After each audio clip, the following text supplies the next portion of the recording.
तो आज की डेट है 2 सितंबर 2025 और अभी दोपहर के बज रहे हैं 1। ठीक है, तो कल मैं जॉब के लिए गया था। शॉर्ट में देख लिया होगा सभी ने।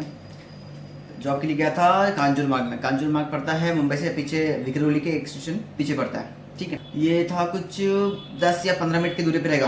पहले मैं विक्रोली गया, फिर वहाँ से 10 कांजूरमार्ग आके 10-15 मिनट का वॉकिंग डिस्टेंस पे था। ठीक है, तो मैं गया सीवी लेके अपना। वही सीवी तो ऑलरेडी बना रखा है, 2 पेज का एक्सपीरियंस वो सब एकदम प्रॉपर डाल के रखा है मैंने उसमें। और फिर कितना उन्हें बुलाया था, 11 बजे बुलाया था। तो मैं यहाँ से सुबह सुबह 6 बजे उठ के 7:30 की ट्रेन पकड़ के गया। तब जाके मैं कुछ 10 या 10:30 बजे के आसपास पहुँचा था शायद वहाँ पे पहुँचा। फिर उनका ऑफिस भी वहीं पे था, डब्बा कंपनी कुछ नाम से था शायद। तो उसमें जाके वहाँ पे गया। फिर उसके बाद वहाँ पे क्या कहते हैं उसको, रजिस्ट्री करवाने के बाद उनका फर्स्ट फ्लोर पे था। फर्स्ट या सेकंड फ्लोर पे था। ठीक है, तो फर्स्ट फ्लोर पे उनका नॉर्मल ऑफिस था। वहाँ पे कुछ बात करके फिर मैं सेकंड फ्लोर पे गया वेट करने के लिए, क्योंकि इंटरव्यू वहाँ पे था, मेन ऑफिस उनका वहाँ पे था। उसके बाद ऊपर गया मैं, बैठा वेट किया। 10 पौने 10 बजे तक मैं पहुँच गया था नॉर्मली। फिर 10 बजे तक से लेके उनके प्रॉपर ऑफिस में जाके 10 से लेके 10:30 तक मैंने वेट किया वहाँ पे। फिर उनका डायरेक्टर आया सीधा। एचआर नहीं था उनकी कंपनी में, ना ही कोई अकाउंटेंट है अभी फिलहाल, उनका अकाउंटेंट चाहिए।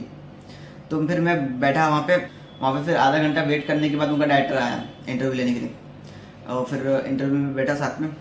अब मैं टीडीएस पढ़ के जा रहा हूँ, मतलब रिवाइज कर रहा हूँ टीडीएस जीएसटी में क्या क्या काम करता हूँ वो सब एक बार प्रॉपर सोच लिया था, करके भाई पूछ लिया। तो बट भाई वो बंदे ने एक क्वेश्चन नहीं पूछा उसके बारे में, अकाउंटिंग टीडीएस कुछ नहीं पूछा। मतलब खाली इतना कि भाई क्या क्या काम किया है, चलो ठीक है बस। ऐसा नहीं कि सेक्शन पूछ लिया या फिर जीएसटी में ये काम कैसा होता है, टीडीएस में ये काम कैसा होता है वो पूछ लिया, कुछ नहीं। बस थोड़ा बहुत बैकग्राउंड पूछा, ठीक है इतना सब काम कर रखा है सीए फर्म में, ओके। तो मैंने बोला अभी और कोई सीनियर अकाउंटेंट है क्या यहाँ पे? तो बोलते नहीं अभी कोई सीनियर अकाउंटेंट नहीं है यहाँ पे। जो एक पहले आई थी तो उसने बोला उसको बहुत काम आता है, बट उसको एक क्रेडिट नोट बनाना नहीं आता, सिर्फ एक क्रेडिट नोट। और उसको फिर मालूम पड़ गया तो कि उसको काम आएगा नहीं, आगे का, तो उसने काम छोड़ दिया।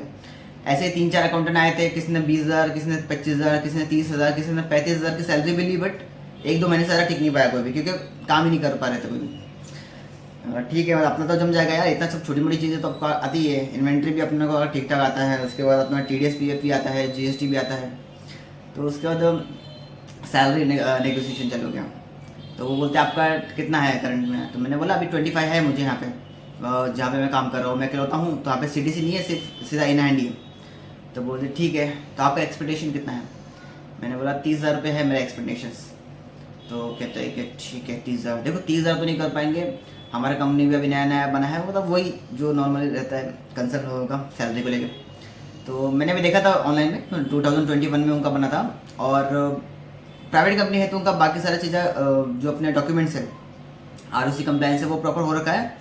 बस ये 24-25 की जो रिटर्न है वो नहीं गई उनकी अभी तक। ऑडिट है उनका, ऑडिट अभी तक हुआ नहीं है। ठीक है, उनका ऑडिट का काम भी उसकी वजह से ही पेंडिंग पड़ा है, क्योंकि उनका अकाउंटेंट नहीं है, तो डाटा देने वाला भी कोई नहीं है सीए को। ठीक है, और अभी उनका वो सब क्वेश्चन पूछा। सैलरी तो मैंने जब बोला कि मेरा 30 का एक्सपेक्टेशन है, तो कहते हैं कि नहीं 30 तो नहीं कर पाएंगे, अभी 26 कर सकते हैं हम। अभी ये कांजूरमार्ग में आपको 1 महीना करना पड़ेगा। इसके बाद एक दूसरा ऑफिस है हमारा भिवंडी में फैक्ट्री है हमारा, जहाँ पे मैन्युफैक्चरिंग फैक्ट्री है। तो हॉस्पिटल के जितने भी इक्विपमेंट्स होते हैं ना, तो ये बनाते हैं। ठीक है, मतलब नॉट ऑल हॉस्पिटल्स बट कई सारे हॉस्पिटल्स के लिए जो ये इक्विपमेंट होते हैं तो वो बनाते हैं लोग। एक्सपोर्ट भी करते हैं और यहाँ पे भी लोकल एरिया में भी सेलिंग होती है विद इन इंडिया। ठीक है, तो उन्होंने बोला चलो ठीक है, वो सब सैलरी का हो गया। तो फिर उन्हें जब 26 बोला तो मैंने पहले तो थोड़ा सा रजिस्ट किया कि नहीं 26, फिर क्या ट्रैवलिंग भी रहेगा, ये भी रहेगा। फिर मैंने चलो ठीक है। बाद में वो बोलते हैं कि अभी मेरे जाने से पहले उनसे बात हो गई थी कि मैं नोटिस पीरियड पे हूँ यहाँ पे, तो 20 तारीख तक मेरा काम हो जाएगा। तो उन्होंने बोला ओके, मतलब वो किसी और से बात हुई थी। अब मैं जब गया वो इंटरव्यू के लिए तो डायरेक्टर को कुछ आता पता नहीं है नोटिस पीरियड का। मैंने बोला नोटिस पीरियड चालू है, तो उन्होंने बोला कब तक है? मैं बोला 20 तारीख तक रहेगा मेरा नोटिस पीरियड, उसके बाद मैं काम छोड़ पाऊंगा वहाँ से। सर्टिफिकेट भी वैसे ही तभी मिलेगा। तो बोलते हैं नहीं हमको तो चाहिए कि अभी 6 तारीख को ज्वाइन कर दे, 5-6 तारीख को ज्वाइन कर पाओगे तो अच्छा है, क्योंकि हमारे इधर भी काम अटका पड़ा है, हमारे इधर भी अपना ये जीएसटी भी है, ऑडिट का काम भी अटका पड़ा है हमारा। तो अब मैं वहाँ से टेंशन में ना कि भाई क्या करूँ, अब यहाँ पे से भी काम खत्म होने वाला है नहीं 4-5 दिन के अंदर। और फिर थोड़ा बहुत बात होने के बाद मैंने उन्हें कार्ड वेट दिया अपना और बोला कि आप उनको कंफर्म करवाइए कल तक कि हो पाएगा कि नहीं हो पाएगा। फिर मैं घर पे आया, सर को मैसेज किया कि ऐसा ऐसा कंपनी बोल रही है, मैं 5 तारीख तक ट्राई करके देता हूँ काम खत्म करने का। तो सर का फिर कॉल आया, ठीक है, जो सी है मेरे, तो उनने बोला अगर तुमको इतना कम सैलरी में ही काम करना है तो मेरे को बोल देते, मैं कहीं लगवा देता तुमको, ठीक है, इतना दूर जाओगे उससे अच्छा मैं तुमको कहीं पे लगवा देता हूँ, इनको मना मत करो, लेकिन इतना बोल दो कि 20 तारीख तक मैं छोड़ नहीं पाऊंगा वरना सीए सर्टिफिकेट नहीं देगा, ऐसा बोलना खाली उनको, ठीक है।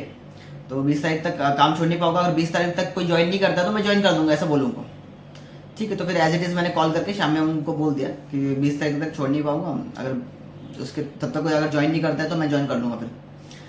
तो वो वाला रिजर्व में चलो गया, एटलीस्ट मना तो नहीं किया, अगर इनकेस यहाँ पे कोई अच्छा नहीं मिला तो वही वाला ज्वाइन कर लेंगे।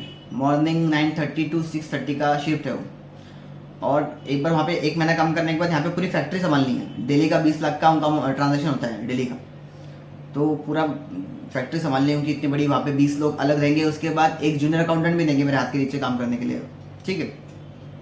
तो वो तो सुन के मैं काफ़ी ज़्यादा फ्लैट हो गया था, मैं चलो अपने हाथ के नीचे प्रॉपर एक एम्प्लॉई असिस्टेंट, ठीक है।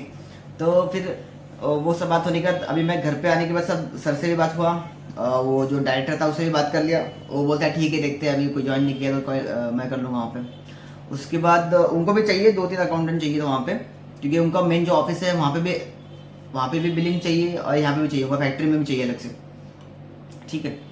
उसके बाद अभी देखते हैं, अभी एक जब घर आ रहा था तो अभी एक जॉब का ऑफर आया मेरे को, वो जॉब का ऑफर था कुछ एक कॉन्ट्रैक्ट वाला था, तो कॉन्ट्रैक्ट वाले में मना कर दिया मैंने।